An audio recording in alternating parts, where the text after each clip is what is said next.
Welcome to the Daily Quiz Podcast. Today's category is art and literature. Let's get to it. Question 1. Which of Manet's favorite models married his brother in 1876?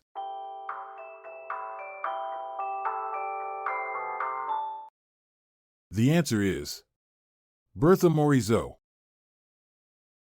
Berthe Morisot, one of Manet's favorite models, married his brother Eugene in 1876.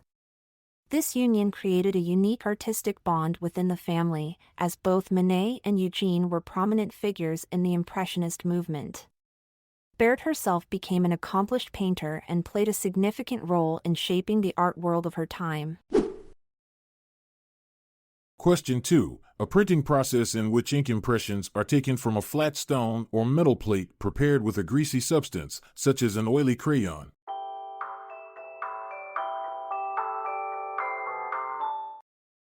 The answer is lithography. Lithography, the printing process mentioned, was invented by a German playwright named Alois Senefelder in 1796. However, it wasn't initially intended for printing at all. Senefelder accidentally discovered lithography while trying to find a cheaper way to publish his plays. Talk about a happy accident that revolutionized the world of printing. Question 3. Which U.S. dramatist was once married to Marilyn Monroe and penned the plays Death of a Salesman and The Crucible?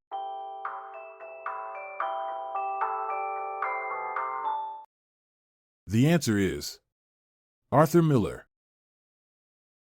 Arthur Miller, the renowned U.S. dramatist, not only wrote iconic plays like Death of a Salesman and The Crucible, but he also had a fascinating personal life.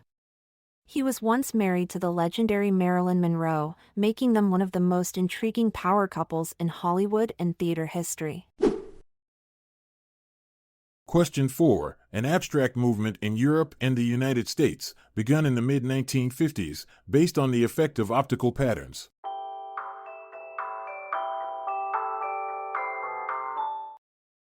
The answer is op art.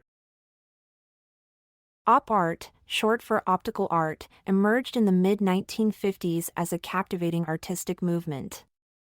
Artists like Victor Vasarely and Bridget Riley created mind-bending optical illusions that played tricks on viewers' eyes. By using precise patterns and contrasting colors, op art aimed to create the illusion of movement and depth on a two-dimensional surface. It's art that can truly make your eyes dance. Question 5. Which author wrote the Just So stories?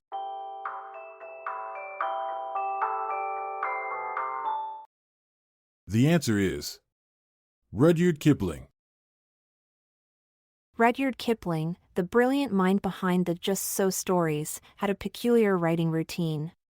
He would often lock himself in his study and write while wearing a full-length white coat.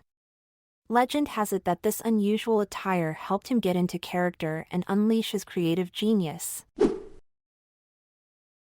Question 6. Who was the artist responsible for creating the album cover for the Rolling Stones LP titled Sticky Fingers?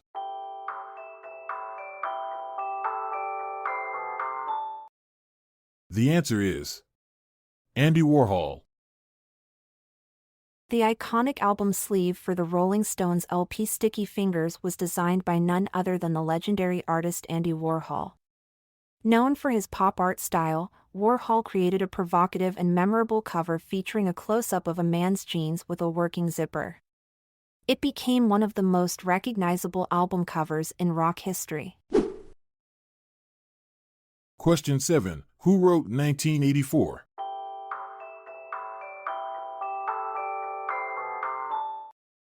The answer is George Orwell. George Orwell, the brilliant mind behind 1984, actually had a different name at birth. He was born as Eric Arthur Blair, but later adopted the pen name George Orwell for his writing career. So, next time you pick up a copy of 1984, remember that it was crafted by the talented wordsmith George Orwell himself. Question 8. which Italian artist of the 17th century is best known for his homoerotic still lifes?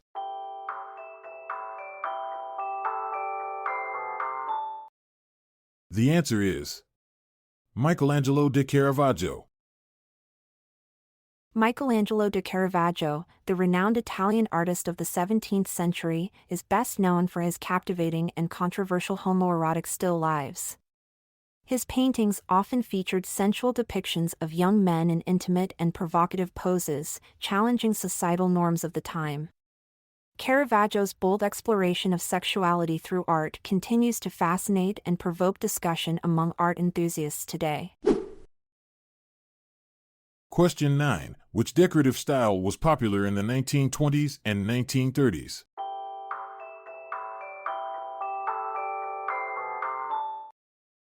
The answer is Art Deco. Art Deco, the popular decorative style of the 1920s and 1930s, was heavily influenced by ancient Egyptian art. The discovery of King Tutankhamun's tomb in 1922 sparked a fascination with all things Egyptian, leading to the incorporation of pyramid shapes, hieroglyphics, and other Egyptian motifs into Art Deco designs. And with that, we close the final chapter of our artistic journey. Remember, life is like a masterpiece. Keep creating and never stop appreciating the beauty around you. I'm Montgomery Jones. And I'm Amalia Dupre. Let's part ways for now, until tomorrow arrives.